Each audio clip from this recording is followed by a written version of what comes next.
A thing of beauty is a joy forever. So, having made a video on the worst mythical Pokemon before, we are now here exploring the 5 very best. With only 23 mythicals to pick from, and many of the strongest Pokemon around among them, the competition is incredibly fierce, so some great Pokemon are inevitably going to be left off. There are also mythical Pokemon with multiple forms, so our rule is that we will limit it to 1 form per Pokemon. Furthermore, we're valuing later success above all else. A Pokemon being able to deal with power creep is important. So with that in mind, we've got plenty to dive into. Thus, without further ado, join us in counting down the 5 greatest mythical Pokemon of all time.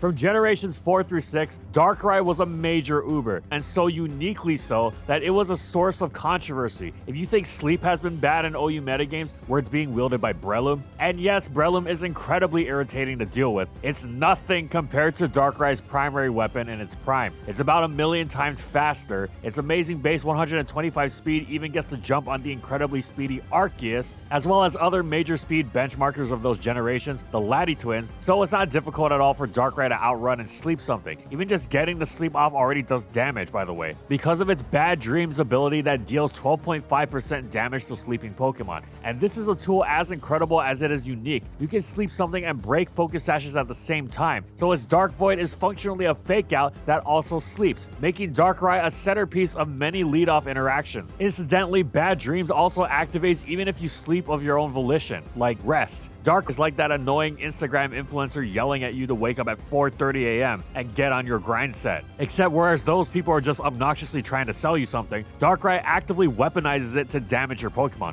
So you tell me what's more harmful. Anyway, Darkrai is not just a machine that both sleeps you and punishes you for sleeping, as if sleep wasn't enough of a punishment to begin with. After all, it's such a powerful status that it has its own class limiting it. Darkrai goes further. It is an immense offensive threat in its own right, and would be even without sleep. Given its aforementioned speed paired with towering base 135 special attack, tremendously boosted by Nasty Plot, and a stab move with super effective coverage on major targets, and not just the Lati twins and Arceus Ghost, but both forms of Giratina, with valuable neutral coverage against other major ubers like Groudon, and all the coverage it could ask for between Focus Blast, Thunder, Sludge Bomb, and for late game Scarf sets in Gen 4 ubers, even Ice Beam, which it used to capitalize on its tremendous speed stat, outspeeding even rock-polished Groudon after a boost. Outrunning Swift Swim Kingdra in Rain was amazing too, and getting to wield that Dark Stab to revenge kill Mewtwo was a thing of beauty. Darkrai's variety pushed it even further in threat level. Both its lead sets and its Nasty Plot sets had a ton of variation to them, from item choice to coverage. Focus Sash, Lumberry, Life Orb, Chapel Berry. Heck, sometimes the lead sets were also Nasty Plot sets. Sometimes even the Scarf sets were Nasty Plot sets. Trick the Scarf, then Nasty Plot and blast away. Of course, all assisted by the free turns generated by Dark Void. Darkrai was an enormous threat, prompting Lumberry and Sleep Talk all over the place, but it was taken to a new level with Gen 5's despised mechanic of the sleep counter resetting upon switch. Unbelievably, even with this outrageous mechanic, people looked at the power creep and decided, yeah, this will be fine in OU. There's lots of new fighting types after all. But no, Darkrai so terrorized standard play during its short tenure in the tier. Never before or after has Scizor been so mandated to run both Lumberry and near max special bulk, to the point where those who remember it still bear vivid recollections of the deeply wounding experience. Darkrai returned to Ubers, where it proceeded to wreak havoc once again on the new Arceus-infested metagame. The metagame's focus on hazard stacking meant Ghost Arceus was especially popular as both protector of the hazards for rapid spin and abuser of the hazards with its ferocious Calm Mind sweeping. It dominated the tier, but that tier-dominating strategy in turn found itself dominated by Darkrai. Furthermore, Darkrai's sleep-inducing antics were arguably more obnoxious than before, given how getting sleep off was effectively a KO almost concretely, far more than sleep already tended to be. Even when the seemingly perfect counter arose,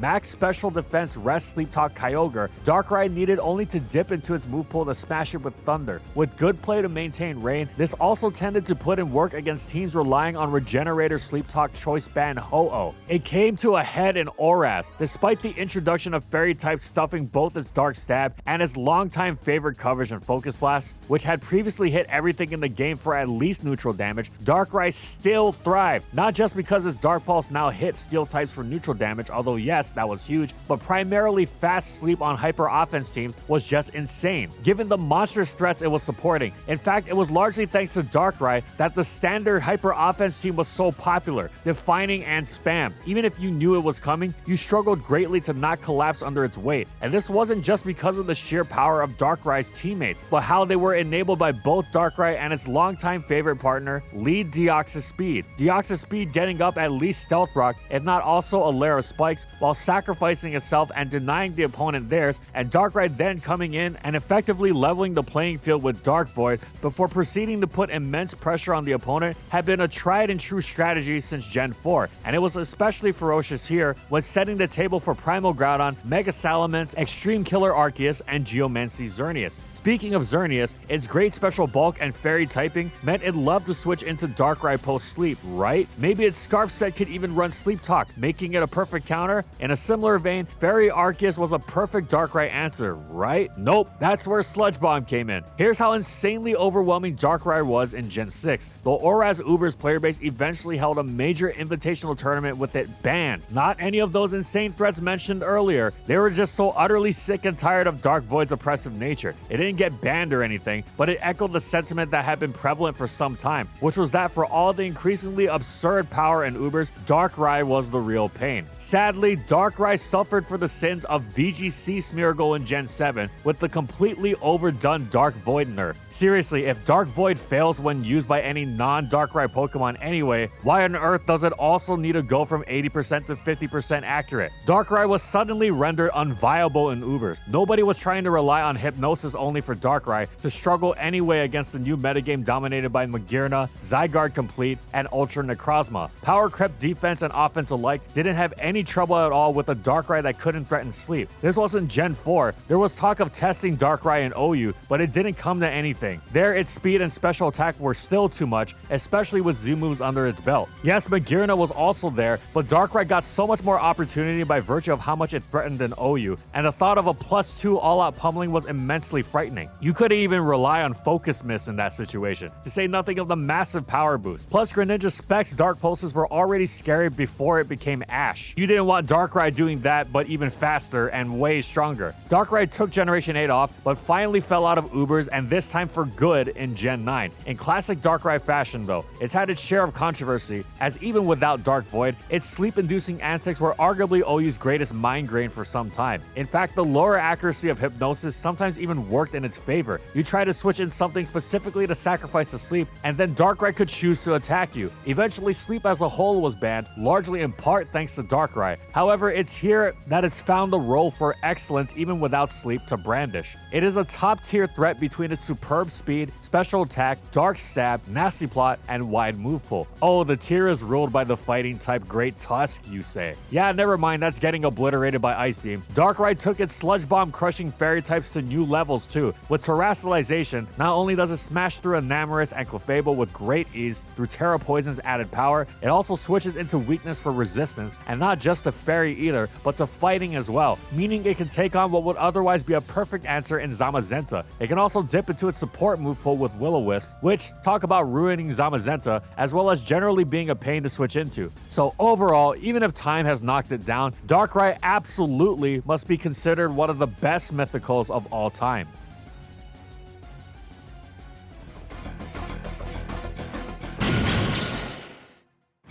In its debut generation, Magearna was a defining OU centerpiece from day one. Over the course of the gen, this displeased many who thought it should not be an OU centerpiece because it shouldn't be OU. Cries to ban Magearna echoed throughout the land enthusiastically and at various points in time, especially when one of its 6 billion shift gear and or calm mindsets had the player base flummoxed as how to reliably handle it. The only truly consistent method, as it turned out, was Magearna itself, a defensive variant specifically, which many thought further supported of the argument. One could also use Chansey, but specifically only the Confide set, because otherwise you would lose spectacularly to Calm Mind Pain Split sets. The Shift Gear set was simple at its core, but eternally complex to face because of how backbreaking its variety could be. Its coverage was nearly endless, and you couldn't exactly afford to scout it because it hits so hard. Plus, Double Dance variants could take advantage of your switching around to boost further. This also went hand in hand with how it could force situations where you couldn't help but sacrifice a Pokemon to it. But as soon as you did, its So Hard ability went off and boosted its special attack further, and then you were toast. Magearna excelled at causing these lose-lose situations, making it one of the most frightening late-game sweepers in the tier, especially because if it didn't want to roll the dice on coverage, it could simply load up the ludicrous power of Stab Floor Cannon, load it up with Ferium Z, and have its Twinkle Tackle simply shatter everything through sheer power. Resist be damned. It usually wouldn't even matter that Floor Cannon would drop its special attack afterwards. Number one, it'd be working at least from a +1 special attack boost thanks to Soul Heart. Let's just assume it didn't also get a Calm Mind, as possible as that was. Anyway, so once Twinkle Tackle had melted whatever your best answer was, you probably didn't have anything that was taking a +1 Floor Cannon. Then it drops its special attack by 2, but it also gets another Soul Heart boost for the KO, so it's back to neutral special attack. But it's already gotten 2 KOs, and you're running out of Pokemon, so you're in real bad shape even if you can take that neutral Floor Cannon afterward. In many cases, you can't.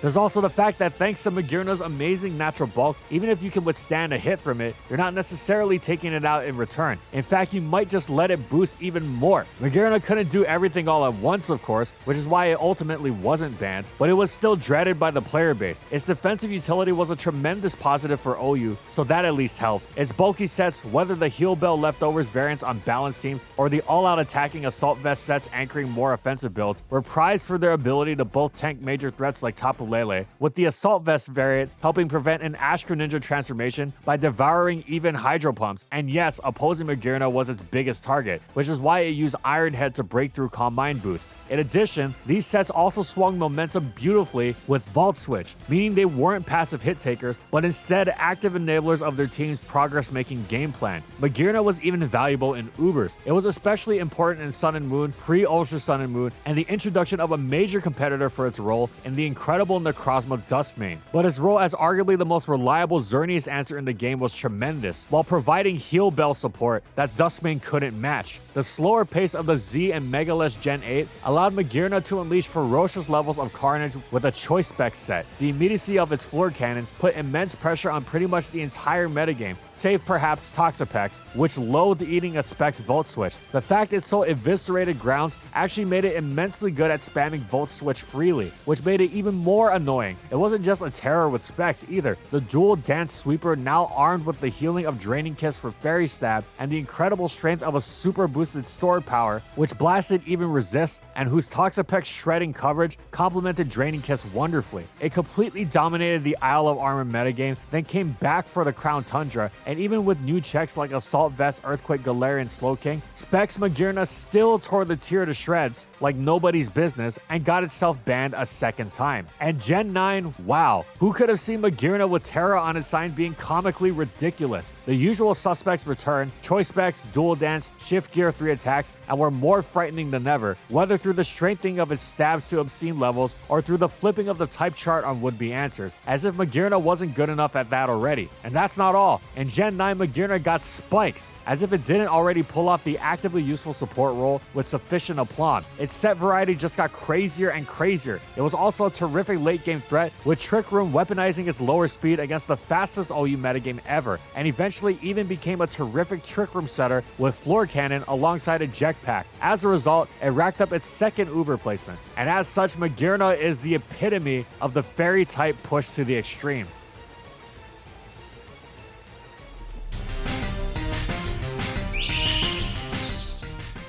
Marshadow is one of the most perfect physical attackers ever designed. Ghost Fighting's amazing neutral coverage had been made famous by Gengar's powerful stab Shadow Ball, complemented by the powerful coverage of Focus Miss in Gen 4. Marshadow, however, took this to the next level by making this combination its dual stab. This would have been effective almost no matter what, especially with the newfound spammability of Ghost upon Steel losing its resist to it in Gen 6. The popular remaining resist is Dark, but Dark types won't want to come near Fighting Stab.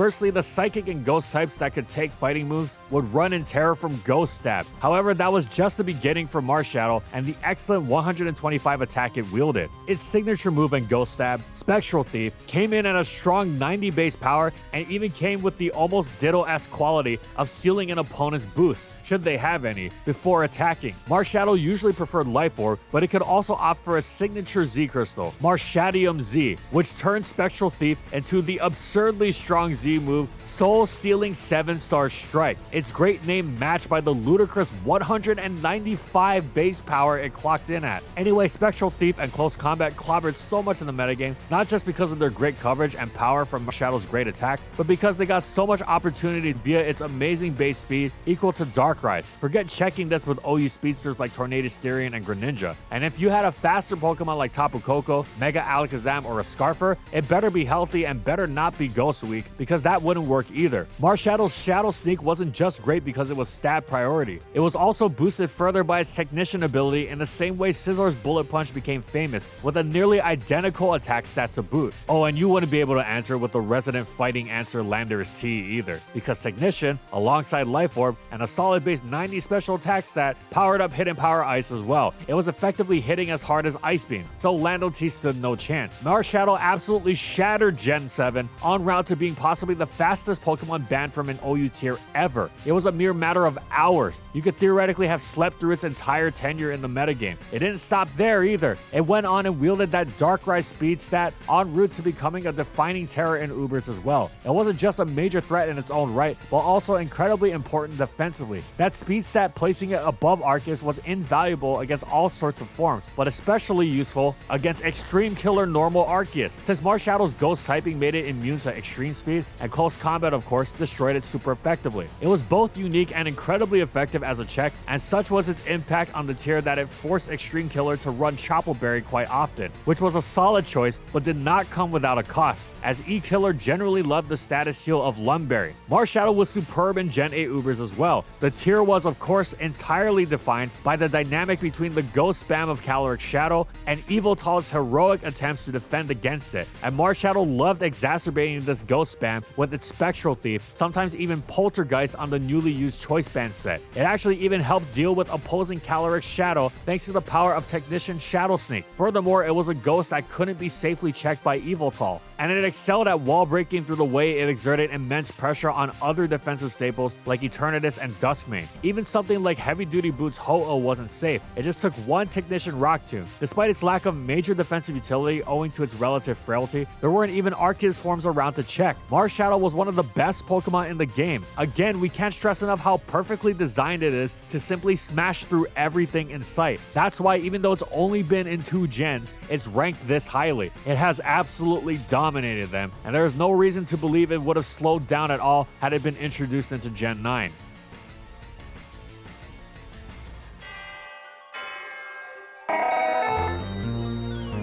Deoxys attack is the epitome of pure offense. There is no chance for it to run a defensive set of any sort. A huge offensive threat like a Mewtwo can venture into bulky utility territory with great success, but none of that here. The closest Deoxys attack has gotten to that is the spikes it lays on the switches it forces from terrified opponents. It's never been a dedicated spiker though. If you wanted that, you'd use Deoxys speed. Deoxys attack can be a spiker, but above all else, it is always dedicating itself to the destruction of the opponent. Its peerless frailty means getting it on the field is quite a challenge, but players skilled enough to manage it will be rewarded for how brutally it disassembles pretty much anything tasked with facing it. It was the biggest threat in its debut generation of Ubers. Oh sure, the Laddie twins were the best overall Pokemon, but Deoxys attack was the scariest thing you could face. It was so powerful, it was the biggest threat in the tier in spite of the fact that it never used stab. Its Choice Band set was well and truly absurd in its power, but it could also rock a spell tag to boost its Laddie hitting Shadow Ball while being able to switch moves on anyone trying to take advantage of its Choice Lock. Alternatively, it could run a sub Pataya Berry set that was one of the most ferocious late game cleaners, not just for its insane strength on the other side of the attacking spectrum, but for how Substitute protected it from Revenge Killers. You know the most common Revenge Killer to this Deoxys attack? Extreme Speed from Deoxys attack. In any gen, if you tried to sacrifice a slower Pokemon to Deoxys attack and it subbed up as you did, you were probably toast. Deoxys attack continues to have the potential to viciously destroy opponents in the mid to late game in Gen 4, but hazard-centric dedicated lead metagame saw it commonly running spikes in the lead slot. But getting a spike with Deoxys attack was a bonus, not a requirement. Its task first and foremost was to crush the opposing lead, and in many cases, it dropped spikes entirely for more coverage with which to dismantle the opponent. This continued into Generation 5, where it functioned pretty much identically despite the introduction of Team Preview. It was so strong it didn't matter if you knew it was coming. Funnily enough, Gen 5 briefly saw Deoxys attack drop into OU at the very beginning, alongside Darkrai, for some reason. But it was even more despised and found itself just as immediately banned, so it returned to its usual incredible attack and spike function in Ubers. In Gen 6 though, Deoxys attack largely returned to its Gen 3 playstyle. Forget spikes, just attack. It was finally time for it to unleash its stab. Life Orb Cycle Boost from a special attack stat of 504 would drop Primal Groudon and, well,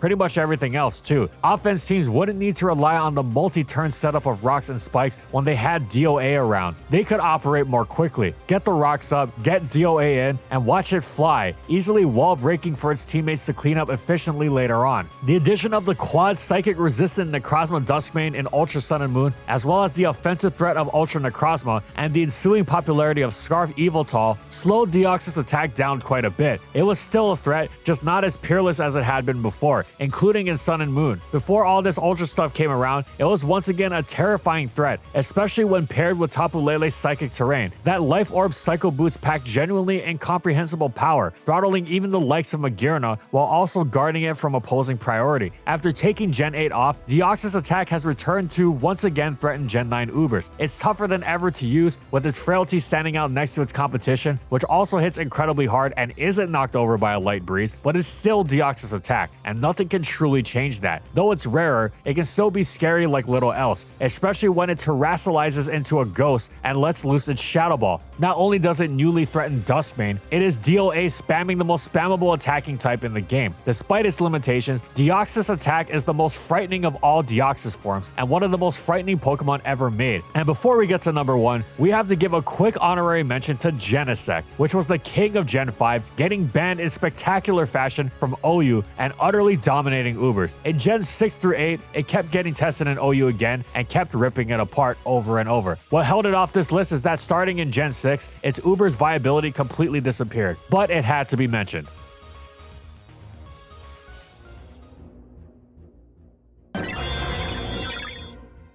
Of all the Arceus forms that could have been chosen, the original is still the most defining and frightening. It helps that it doesn't require a plate or Z Crystal in Gen 7, and thus has some item flexibility. However, at the core of its eternal success is the combination of Swords Dance and Stab on the strongest priority move in the game, Extreme Speed. We've mentioned Extreme Killer Arceus a lot in this video already, and for good reason. The same reason this set has its own nickname. It is of the highest renown, the pinnacle of threat. Here's how terrifying it was. In Generation 4, Arceus could only receive 100 EVs max per stat. This effectively limited to base 101 stats across the board. Of course, that's still amazing, but it's barely more than Pokemon like Mew, Jirachi, and Manaphy. And yet, Arceus was eventually voted to be banned from Diamond and Pearl Ubers. Was it partially because of the guessing factor of which Arceus form you'd be facing? No, not really. The real issue was that even in the severely limited guise, Extreme Killer Arceus utterly destroyed everything, even if you knew it was coming. Forget the frailty of Deoxys attack. A major reason Arceus was so frightening was because it was so bulky, so good luck stopping that Swords Dance from going off. Of course, its absurd move pool let it pick and choose its checks to ridiculous degrees too, and the item choice from the burn stopping Lumberry to the E-speed boosting Silk Scarf to everything in between was excellent. But really, all bells and whistles aside, you just couldn't go wrong with Swords Dance Stab E-speed on a Pokemon of this day-fix stature. It almost didn't matter what you have late game. It would inevitably get that dance, because really, how are you going to stop it from doing that? And once it got that dance, how are you going to stop it from sweeping you? The answer is you weren't, and you weren't. Upon its full-fledged unleashing in Gen 5, up to 252 EVs in a stat like any other Pokemon, and thus delivering on the promise of its base 120 stats, Arceus completely took over, E-Killer especially, both delivering even more decisive finishes with the power of E-Speed and the titanic bulk that let it dance freely in the face of overpowered attacks. In many cases, it didn't just get one Swords Dance, but two, and then it was really game over. E-Killer checks varied. Often it involved another form of Arceus, like fighting or Ghost, but they were far from ironclad. It wasn't at all uncommon to see E-Killer muscling its way through its few answers, and when it did that, well, nothing else stood a chance. Of course, Extreme Speed's amazing priority was helpful in keeping all sorts of opposing monsters in check as well. E-Killer's unstoppability carried into Gen 6, where it anchored the standard hyper offense team alluded to in the Darkrai section into Gen 7, where even the aforementioned existence of the perfect check and Mars Shadow couldn't slow it down, and after taking Gen 8 off, it returned in Gen 9, Taunt newly in hand to shut down counterplay even more completely, and heavy duty boots ignoring hazards to ensure it's tanking hits from full health, letting it get that all-important Swords Dance, or Swords Dances, along with, of course, Terrestrialization, making this already famously difficult to answer Pokemon downright absurd, and how it flipped the script on its checks, from Terra Fire making it burn immune, to Terra Ghost replacing its fighting weakness with an immunity, to of course Terra Normal, pumping that all-important Extreme Speed to genuinely unbelievable heights. Historically, Arceus Normal has only ever needed to be E-Killer, but in this new gen, it's also branched out to new sets like Bulk Up and the Stall variant, but above all else, it is the E-Killer, the scariest sweeper perhaps ever, and the set that launched Arceus Normal to the status of the greatest mythical Pokemon of all time. Even power creep couldn't stop it. And that's it. This stringent competition, of course, leaves out plenty of amazing Pokemon. Notice the lack of OU mainstays like Volcanion or Melmetal, for example, or the once uber Hoopa Unbound. As always, let us know what you think of the subjectivity of this list, what you would have added, taken out, all that jazz, and we hope you enjoyed. And of course, if you haven't already, check out our video on the opposite of the subject, which we uploaded last year. What is the worst mythical Pokemon? And as always, if you liked the video and you want to see more, be sure to subscribe to False Swipe Gaming for more weekly Pokemon content. And thank you so much to our patrons for continued support of our videos, and thank you to everyone else watching as well.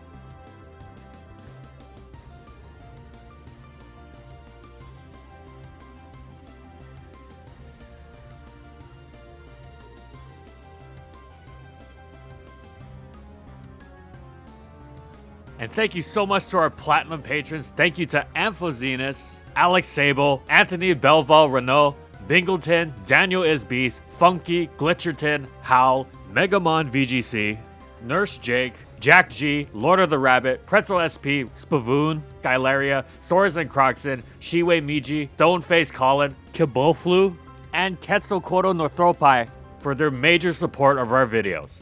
And follow my crew on these social media platforms. And that's all I got. See you next time, everyone.